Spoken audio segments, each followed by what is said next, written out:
तो स्टूडेंट आज हमारा नया टॉपिक स्टार्ट करने चल रहे हैं जिसका नाम मैट्रिक्स है। इसको हिंदी में आव्यूह कहा जाता है और इसके बेसिक कॉन्सेप्ट्स क्या है, बेसिक अबाउट मैट्रिक्स। तो हम बोलेंगे मैट्रिक्स एक्चुअल में होता क्या है। ऑब्जेक्ट्स को रो और कॉलम यानी कि पंक्ति और स्तंभ में अरेंज करने की व्यवस्था है।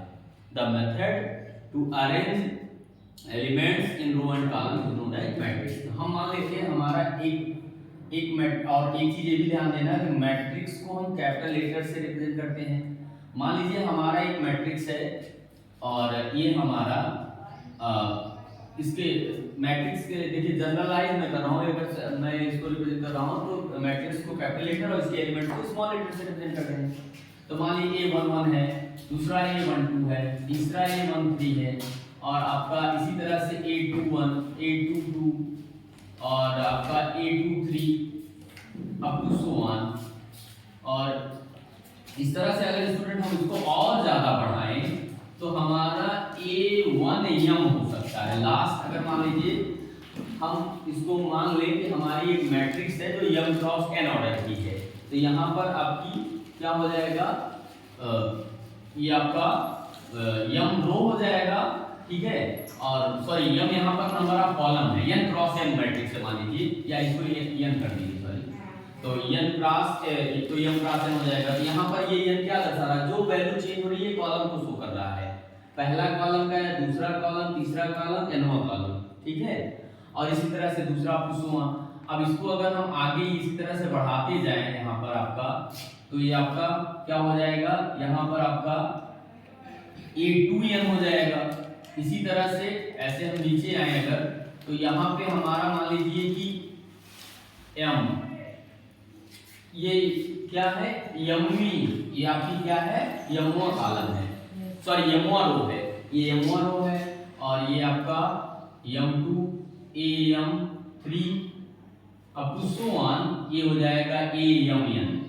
तो इस तरह से ये मैट्रिक्स हमारी क्या हो गई, m क्रॉस n ऑर्डर की मैट्रिक्स हो गई। अब आप ऐसे समझिए कि ये फर्स्ट रो के एलिमेंट्स हैं, ठीक है, यानी कि पहली आपके पंक्ति के एलिमेंट्स हैं। और यहाँ पर ऐसी स्थिति में पहला देखो, इसका जो ऑर्डर है, ऑर्डर का पहला जो नंबर है वो सब में 1 1 1 है। ये क्या दर्शाता है कि ये पहले रो के एलिमेंट हैं। बाकी जो दूसरा एलिमेंट है कॉलम को दर्शा रहा है, वो चेंज हो रहा है लगातार। इसी तरह से बच्चों ये दूसरा है आपका, तो दूसरे में भी आपका ये 2 हो गया। तो इस तरह से हम मान रहे हैं कि आपका n कॉलम और m रो का आपकी एक मैट्रिक्स है जिसको m क्रॉस n ऑर्डर की मैट्रिक्स है।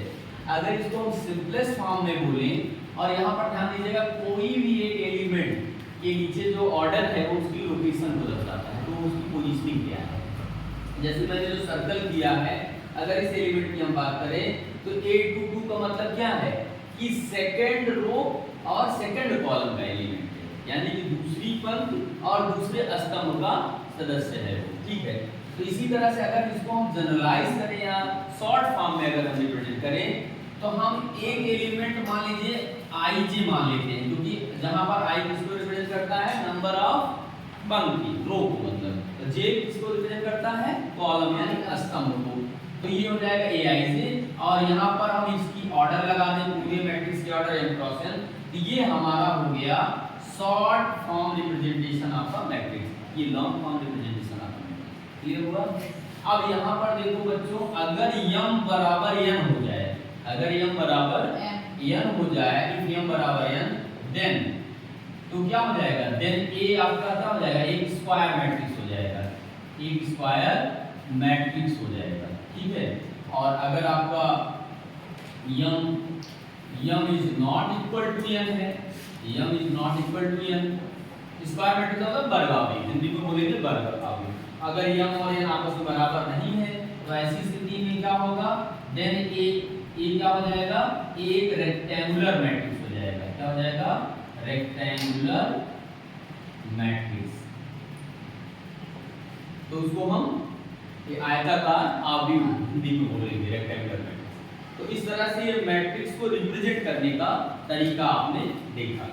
उसके अलावा अब आव्यूह के प्रकार पर अगर हम जाएं तो क्षैतिज आव्यूह, जिसको हम हॉरिजॉन्टल मैट्रिक्स बोलेंगे। क्या बोलेंगे, हॉरिजॉन्टल मैट्रिक्स। तो हॉरिजॉन्टल मैट्रिक्स ध्यान दीजिएगा, अगर टाइप ऑफ मैट्रिक्स की हम बात करें, type of matrix, type of matrix की बात करें तो पहला होगा हमारा हॉरिजॉन्टल, हॉरिजॉन्टल मैट्रिक्स, या इसी को हम बोलेंगे हिंदी में क्षैतिज आव्यूह। क्या बोलेंगे बच्चों, क्षैतिज आव्यूह। ठीक है, तो एक चीज ध्यान देना, क्षैतिज आव्यूह का मतलब वो क्षैतिज तभी बनेगा जब क्या हो, जब आप उसमें नंबर ऑफ कॉलम ज्यादा हो, नंबर ऑफ कॉलम ज्यादा हो, किसके कंपैरिजन में, नंबर ऑफ रो के कंपैरिजन में।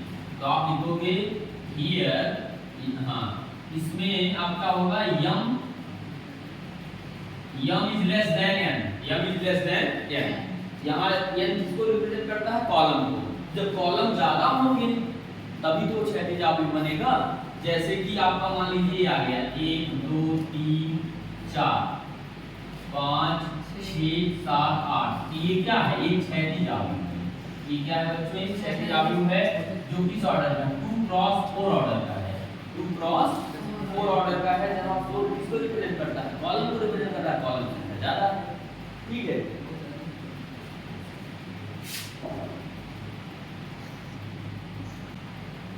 हाँ तो स्टूडेंट जैसा कि हम लोग देखें कि हमारा टाइप ऑफ मैट्रिक्स में पहला हॉरिजॉन्टल मैट्रिक्स है।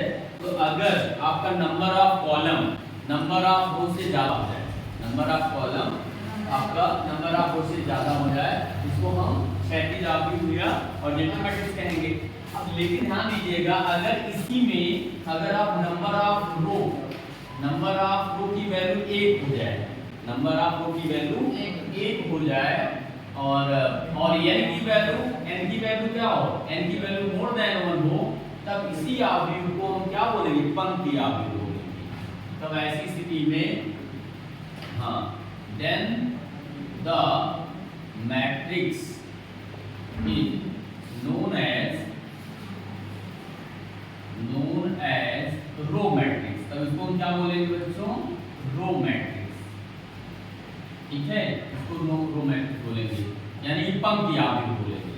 क्या बोलेंगे, पंक्ति आव्यूह। फॉर एग्जांपल जैसे कि आपका है 1 2 3 4, एक मैट्रिक्स है A बराबर, मान लीजिए A बराबर एक मैट्रिक्स है 1 2 3 4, तो ये इसका ऑर्डर अगर हम लिखेंगे तो एक ही तो रो है, रो एक ही है, यानी पंक्ति एक ही है, लेकिन कॉलम कितने हैं, 1 2 3 4, 1 क्रॉस 4 ऑर्डर की ये आपकी मैट्रिक्स हो गई।